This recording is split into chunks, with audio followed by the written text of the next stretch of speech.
पर द्वादशी के दिन शास्त्र वर्णन करता है कि चलिए हमारा शास्त्र कहता है कि एकादशी के दिन चावल मत खाओ, पर द्वादशी के दिन शास्त्र वर्णन करता है कि पहला गासा जो मुंह में जाए वो चावल का जाना चाहिए, तब एकादशी का पुण्य मिलता है। तो शास्त्र क्यों कहते हैं? दो चीजों को याद रखिए, गौदान और एकादशी। श्रीमद वल्लभाचार्य जी ने मायावत का खंडन करा था जगन्नाथपुरी में, और श्रीमद वल्लभाचार्य जी ने कहा था एकादशी मरने के बाद मत दो, एकादशी जीते जी दो। कहा था कि नहीं कहा था? जीते जी दान करिए। इसलिए जगदीश में जगन्नाथपुरी में एकादशी उल्टी लटकी हुई है। करें आपने दर्शन, जगदीश में एकादशी को उल्टा लटकाया। क्यों? क्योंकि वल्लभ ने कहा कि एकादशी जीते जी दो। कई पंडितों कहते हैं तुम्हारे दादाजी मर गए, जब 12वें का दिन होता है ना तो पंडित जी संकल्प छुड़ाते हैं, देव एकादशी। बड़े बेटे ने 5 दे दी, छोटी बहू ने 3 दे दी, उसने 2 दे दी, उसने 2 दे दी। तो क्या तुम्हारे दादाजी भिखारी थे जो तुम्हारी एकादशियां लेकर जाएंगे? और तुम कौन होते हो दादाजी को एकादशी देने वाले? तुमने कौन सा इतने पुण्य कर लिए जो तुमने एकादशी दे दी?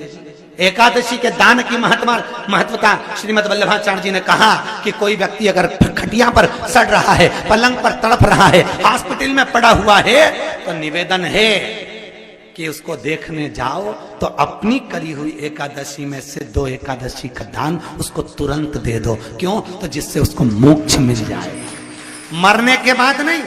क्योंकि मरने के बाद तो वो 10वें के दिन, गरुड़ पुराण में लिखा है 10 दिन तक जीवात्मा घर की अटारी पे रहती है। कितने दिन? 10 दिन। 10 दिन के बाद जीवात्मा चली जाती है। कहां जाती है? उसको जहां जाना है। 3 दिन में उसको भोग भोगना पड़ता है जीवात्मा को। 3 दिन नरक का भोग भोगती है, उसके बाद स्वर्ग का भोग भोगती है। 18 दिन में ये प्रोसेस पूरी हो जाती है। कितने दिन? 18 दिन। 18 दिन के बाद में उस जीवात्मा को धान के खेत में पटका जाता है। किसके खेत में? धान के, चावल के खेत में। इसलिए कहते हैं एकादशी के दिन चावल मत खाओ। कहते कि नहीं कहते? और क्या कहते हैं? द्वादशी के दिन चावल खाना जरूरी है। एकादशी का पालना करना है तो द्वादशी को चावल का 1 ग्रास खाओ, तब द्वादशी को चावल खाओगे तो एकादशी लगेगी। चावल नहीं खाओगे तो एकादशी नहीं लगेगी। द्वादशी को चावल खाना जरूरी है। क्यों कहते हैं? क्योंकि धान के खेत में जीव को छोड़ा जाता है, उस धान के खेत में, चावल के खेत में जीवात्मा रहती है। उसको चिड़िया खाती है तो चिड़िया के रूप में जन्म लेता है, मनुष्य खाता है तो मनुष्य के रूप में जन्म लेता है। इसलिए एकादशी के दिन चावल नहीं खाया जाता, क्योंकि एकादशी के दिन हम चावल खाएंगे तो जीव हत्या का दोष लग जाएगा। फिर कब खाना है? द्वादशी के दिन। द्वादशी के दिन क्यों खाया जाता है? क्योंकि हम एकादशी के व्रत करे रहते हैं, और पहला घासा जब चावल का खाते हैं तो अपनी करी हुई एकादशी का पुण्य, जितने जीव हमारे मुंह में जाते हैं उनको उसका पुण्य मिल जाता है, और उनका फिर जन्म नहीं होता, वो तर जाते हैं, उनको एकादशी का भाग मिल जाता है। इसलिए कहते हैं एकादशी को चावल मत खाओ, पर द्वादशी को। जैसे पीपल के पत्ते में पराग होता है,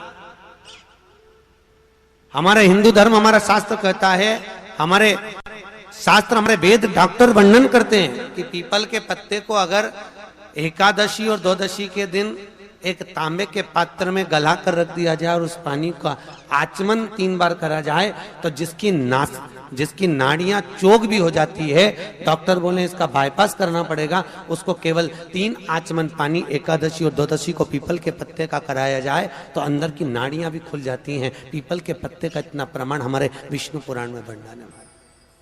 पीपल के पत्ते का इतना प्रमाण, पीपल के पत्ते का इतना लेख है। जैसे चर्म रोगधारी व्यक्ति होता है ना, जिसकी चमड़ी सफेद पड़ जाती है, तो उसको क्या करना चाहिए?